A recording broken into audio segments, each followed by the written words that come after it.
नमस्ते बच्चों।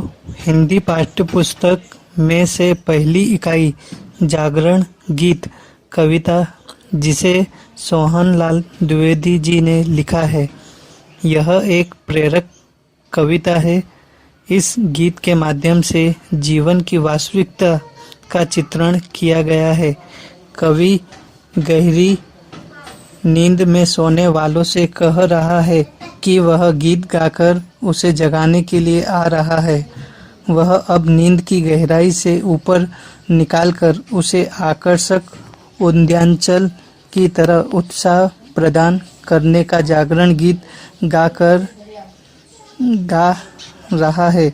कवि गहरी नींद में सोने वाले को फटकारते हुए कह रहा है कि वह आज तक नींद में पड़े पड़े मीठी मीठी कल्पना का उड़ान भरता रहा है, परिश्रम करने से कतराता रहा है। इस प्रकार कवि ने पुराने मिथक तोड़ते हुए नवजीवन के संसार का संदेश इस गीत के माध्यम से दिया है। बच्चों, पहले दो पदों की व्याख्या। अब न गहरी नींद में तुम सो सकोगे, गीत गाकर मैं जगाने आ रहा हूँ। अतल अस्तांचल तुम्हें जाने न दूंगा, अरुण उद्यांचल सजाने आ रहा हूँ। कल्पना में आज तक उड़ते रहे तुम, साधना से सिहर कर मुड़ते रहे तुम। अब तुम्हें आकाश में उड़ने न दूंगा, आज धरती पर बसाने आ रहा हूँ। प्रस्तुत पंक्तियों में कवि ने कहा है कि अब मैं तुम्हें गहरी नींद में नहीं सोने दूंगा, मैं तुम्हें जगाने के लिए जागरण गीत तुम्हें सुनाने के लिए तुम्हारे पास आ रहा हूँ। अंस्तांचल की गहराई अर्थात जीवन की बर्बादी की ओर तुम्हें जाने से रोकने के लिए मैं आकर्षक उद्यांचल को सजाने के लिए अर्थात तुम्हारे जीवन को आनंदित बनाने के लिए तुम्हारे पास आ रहा हूँ। तुम्हें अपने आप के विषय में यह अच्छी तरह से जानकारी होनी चाहिए कि तुम आज तक कल्पना की ऊंची उड़ान उड़ते रहे हो, परिश्रम से मुंह मोड़ते रहे हो, लेकिन अब मैं तुम्हें ऐसा नहीं करने दूंगा। अब तो मैं आकाश की उड़ान से नीचे धरती पर लाने के लिए तुम्हारे पास आ रहा हूँ। दूसरे शब्दों में तुम्हें जीवन की वास्तविकता बतलाने समझाने के लिए तुम्हारे पास आ रहा हूँ। पंक्तियों में कठिन शब्दों के अर्थ। अतल बहुत गहरा, अस्तांचल पश्चिम दिशा या पश्चिम दिशा में कल्पित पर्वत जिसके पीछे सूर्य का अस्त होना माना जाता है। अरुण लाल, उद्यांचल पूर्व दिशा या पूर्व दिशा में कल्पित पर्वत जिसे सूर्य का उगना माना जाता है। सुख नहीं यह नींद में सपने सजोना, दुख नहीं यह शीश पर गुरु भार ढोना। सूल तुमको जिसको समझते थे, अभी तक फूल में उसको मानने आ रहा हूँ। देख कर मंझधार को घबरा न जाना, हाथ ले पतवार को घबरा न जाना। मैं किनारे पर तुम्हें थकने न दूंगा, पार में तुमको लगाने आ रहा हूँ। प्रस्तुत पंक्ति में कवि कहते हैं, हे आलसी कायर मनुष्य, तुम्हें यह बात गांठ बांध कर लेनी चाहिए कि गहरी नींद में पड़े रहना किसी प्रकार से सुखद नहीं हो सकता।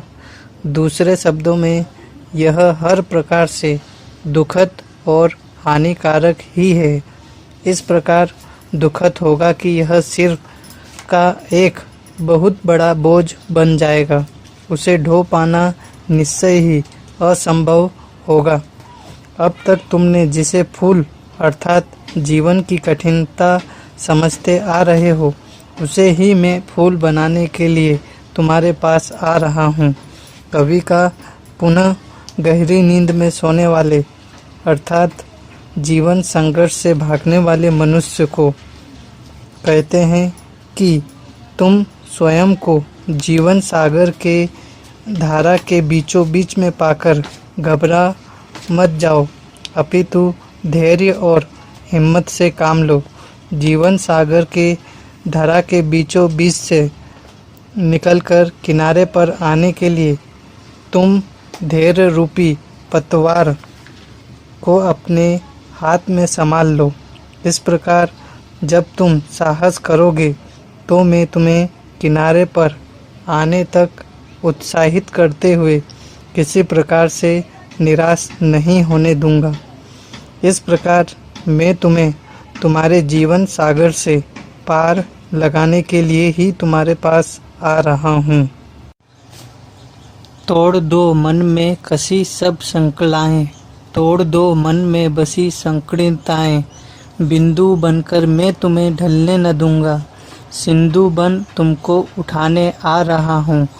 तुम उठो धरती उठे, नभ सिर उठाएं, तुम चलो गति में नई गति झनझनाएं, विपथ होकर मैं तुम्हें मुड़ने न दूंगा, प्रगति के पथ पर बढ़ाने आ रहा हूँ।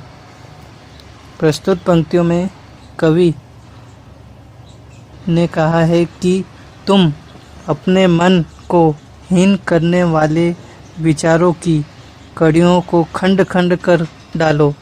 इसी प्रकार तुम अपने अंदर के तुच्छ विचारों और हीन भावों को का परित्याग कर दो। तुम्हें स्वयं को कम न समझते हुए समुद्र की तरह विशाल और असीमित शक्ति से भरपूर समझना चाहिए। अगर तुम ऐसा नहीं समझते हो तो मैं तुम्हें ऐसा समझने के भावों को तुम्हारे अंदर से जगाऊंगा। इस प्रकार तुम्हें एक बिंदु के समान जीवन जीने की स्थिति में नहीं रहने देगा। मैं तुम्हें समुद्र की तरह जीने देने के लिए तुम्हारे अंदर सोई हुई भावनाओं को जगाने के लिए तुम्हारे पास आ रहा हूँ। कवि का पुनः जीवन में हारे हुए और निराश व्यक्ति को व्यक्त करते हुए कहते हैं कि तुम अपनी गहरी नींद से जग जाओ। तुम्हारी जागृति और चेतना इस संसार में जागृति और चेतना आ जाएगी। सारा आसमान अपना मस्तक ऊंचा कर लेगा। तुम्हारे गतिशील होने से सब और गतिशीलता आ जाएगी। तुम्हें विकास के पथ पर आगे बढ़ने के उद्देश्य से मैं तुम्हारे जीवन में हारने नहीं दूंगा। इस प्रकार मैं तुम्हें विकास के रास्ते पर निरंतर बढ़ते रहने के उद्देश्य से मैं तुम्हारे पास आ रहा हूँ। इस तरह कवि गहरी नींद में सोने वाले को फटकारते हुए कह रहा है कि आज तक नींद में पड़े पड़े मीठी मीठी कल्पना का उड़ान भरता रहा, परिश्रम करने से कतराता रहा, लेकिन वह ऐसा नहीं कर पाएगा, इसलिए कि वह अपने जागरण गीत से उसे यथार्थ जमीन पर ला देगा। उसमें यह चेतना ला देगा कि नींद में सपने देखना सुखदायक नहीं है। उसके दुखों को सुखों में वह अपने जागरण गीत से फूल में बदल देगा। गहरी नींद में सोने वाले को कवि की सीख है कि उसे जीवन के दुखों के मंझधार में पड़ने पर घबराना नहीं चाहिए। ऐसा इसलिए कि वह अपने जागरण गीत से उसे पार लगा देगा। इसलिए उसे अपने मन में उठने वाली छोटी से छोटी बातों को भूल जाना चाहिए। उसे यह भी विश्वास होना चाहिए कि वह अपने जागरण गीत से उसकी हीनता को समाप्त कर देगा। यह सोच समझकर अपने जीवन पथ पर निरंतर आगे बढ़ते जाओ। वह अपने जागरण गीत से उसे उसकी प्रगति के पथ से पीछे नहीं मुड़ने देगा।